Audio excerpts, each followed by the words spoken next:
कि भोले जी के नाम से चले लाई जग सारा, कि उनके ही कृपा से चले हम ता दोबारा। कि बुलबम बोलो चलब सगरी डगरिया हो। और आई म्यूजिक के साथ में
नहीं आ रहा।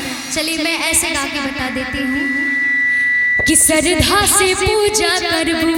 अब समझ में आ रहा है कि बाबा चरनिया हो दूर होई दुखवा बलाइया।